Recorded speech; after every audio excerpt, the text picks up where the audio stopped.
Notre gars est en sécurité. Tu vois, les États-Unis viennent de réussir l'une des missions de sauvetage les plus spectaculaires de l'histoire militaire moderne. Après qu'un F-15 se soit écrasé en Iran hier, un aviateur américain est resté coincé derrière les lignes ennemies pendant plus de 30 heures. Mais l'armée des États-Unis n'abandonne pas les siens.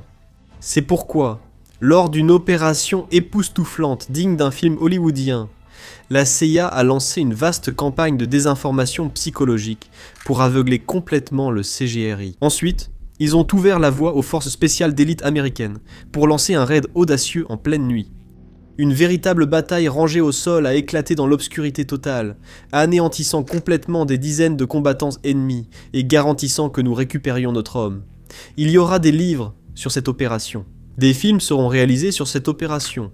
Mais l'armée américaine a prouvé au monde que non, on ne laisse personne derrière, n'est pas qu'une simple devise. C'est un principe auquel chaque soldat adhère. Avant d'expliquer comment la CIA a trompé les gardiens de la Révolution avec leur désinformation, examinons les détails de l'opération de sauvetage. Écoutez bien. C'est selon 2 hauts responsables américains et plusieurs sources bien informées dans la région. On nous dit que l'officier des systèmes d'armes s'est éjecté en même temps que le pilote lorsque leur F-15U Strike Eagle s'est écrasé. Ils étaient en vol et ont été touchés jeudi soir. Depuis 48 heures, une chasse à l'homme est en cours pour retrouver l'officier des systèmes d'armes qui a utilisé son entraînement à la survie, à la dissimulation, à la résistance et à l'évasion pour éviter d'être capturé. Il s'est caché sur une crête surélevée après s'être éloigné de l'épave et a déclenché une balise de détresse, mais il a fallu ces 2 derniers jours pour que les équipes de secours puissent réellement l'atteindre car il y avait tellement d'Iraniens qui essayaient aussi de le retrouver. L'Iran avait offert une récompense pour retrouver l'Américain.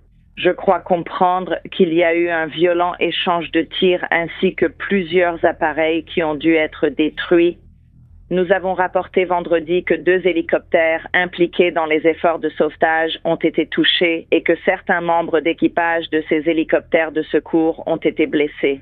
Nous connaissons également maintenant plus de détails sur l'ADX Warthog qui s'est écrasé vendredi au Koweït. Il faisait partie de la mission de sauvetage. Il assurait une couverture aérienne et tirait des tirs de suppression pour tenter d'éloigner la foule à la fois de l'épave et pour protéger les aviateurs. Qui se cachait là-dedans? Nous savons maintenant que c'était une crête surélevée. Mais pour l'instant, on nous dit que beaucoup de détails ne seront pas révélés car c'était une mission tellement complexe. Mais nous pouvons maintenant confirmer que le 2e membre d'équipage de ce F-15E ainsi que toutes les équipes de secours sont en sécurité hors d'Iran. Comme vous le savez, après la chute du F-15, le pilote et l'officier des systèmes d'armes se sont séparés alors qu'ils descendaient en parachute vers le sol. Heureusement, le pilote a été secouru seulement quelques heures après la chute de l'avion. Mais malheureusement, l'armée n'a pas pu localiser le 2e aviateur. C'est pourquoi le localiser est devenu une priorité pour chaque personne impliquée dans l'opération Epic Fury. C'est parce que tout ce qu'il avait pour se défendre, c'était un pistolet. Donc, pendant les dernières 48 heures, toutes les ressources ont été détournées pour s'assurer qu'on le retrouve et qu'on le sorte de là. Nous savons maintenant que la raison pour laquelle nous n'avons pas pu le localiser plus tôt, c'est parce qu'il s'est éloigné du site du crash à pied, ce qui est probablement logique. Cela faisait sans doute partie de l'entraînement qu'il avait suivi. On ne veut pas rester près d'un crash d'avion parce que ça attire l'attention. Son travail était d'éviter d'être capturé et de s'éloigner de tout ce qui attire les regards. C'est pour ça qu'il a grimpé une crête de 2100 mètres, trouvé une crevasse dans la montagne, et il s'y est caché jusqu'à ce qu'une opération de sauvetage soit lancée. De là, il a pu contacter l'armée américaine en utilisant sa balise de détresse et un dispositif de communication sécurisé. En fait, il a utilisé cet appareil pour se coordonner avec les forces de secours lorsque l'opération battait son plein. Comme vous le savez déjà, la mission de sauvetage finale a eu lieu samedi soir et c'était l'une des opérations les plus complexes de l'histoire des forces spéciales américaines. Mais avant de parler de la mission de sauvetage, parlons de ce que faisait la CIA pendant tout ce temps, car elle a joué un rôle très important pour s'assurer que les forces du CGRI ne découvrent pas où notre homme se cachait. Petit rappel, si vous êtes nouveau ici, pensez à liker et à vous abonner ci-dessous. Ça nous aide beaucoup. Passons au rapport. Un haut responsable de l'administration Trump a déclaré à Axios qu'avant de localiser l'officier des systèmes d'armes et l'opération de sauvetage militaire américaine, la CIA avait d'abord lancé une campagne de désinformation. Ils ont fait circuler la rumeur à l'intérieur de l'Iran que les forces américaines avaient déjà retrouvé l'homme et qu'elles le déplaçaient au sol pour l'exfiltrer hors du pays. Le responsable a déclaré que la CIA avait utilisé ses capacités uniques pour rechercher et retrouver cet homme, l'officier des systèmes d'armes, et que c'était vraiment chercher une aiguille dans une botte de foin.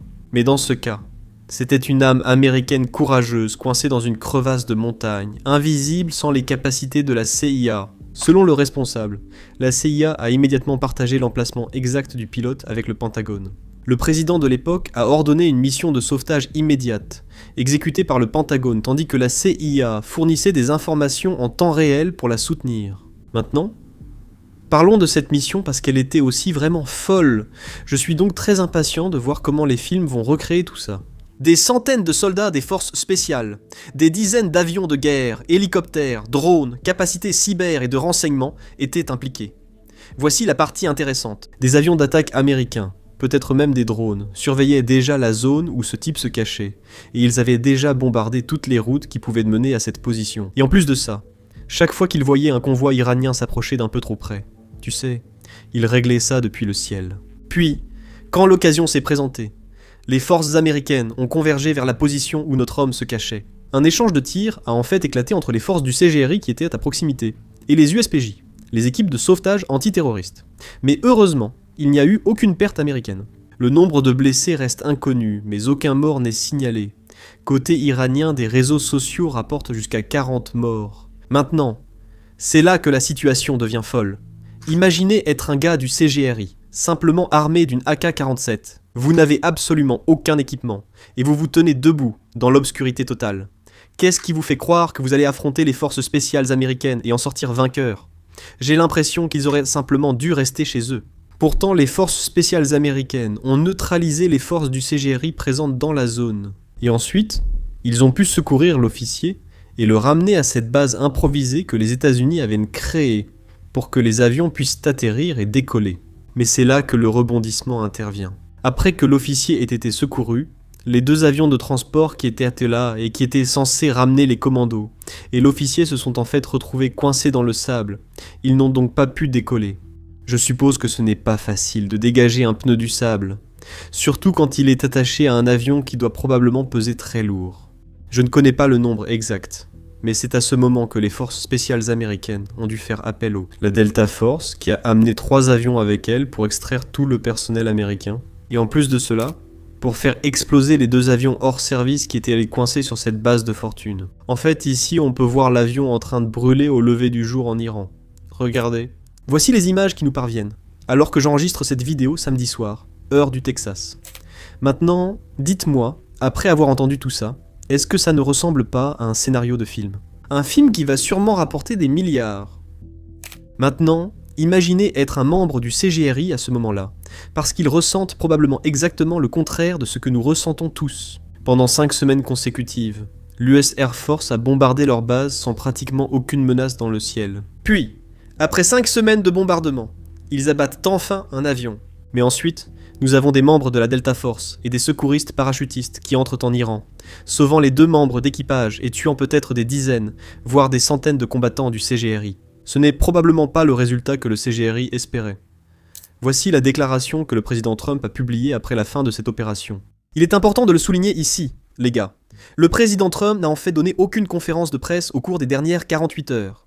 Donc, en gros, depuis le moment où le jet a été abattu jusqu'au moment où nous avons finalement secouru le 2e membre d'équipage. Voici sa déclaration lorsque la mission de sauvetage était terminée.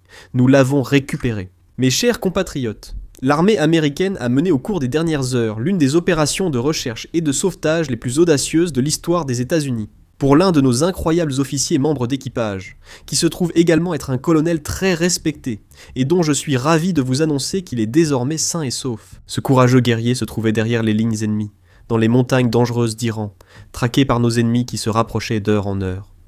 Mais il n'a jamais vraiment été seul.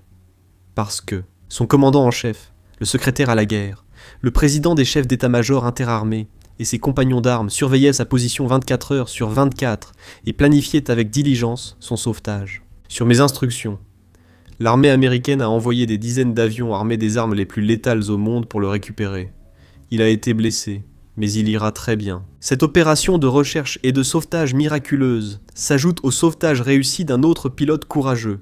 Un autre pilote courageux, juste hier, que nous n'avons pas confirmé parce que nous ne voulions pas compromettre notre deuxième opération de sauvetage. C'est la première fois dans les annales militaires que 2 pilotes américains ont été secourus séparément en plein territoire ennemi. Nous n'abandonnerons jamais un combattant américain.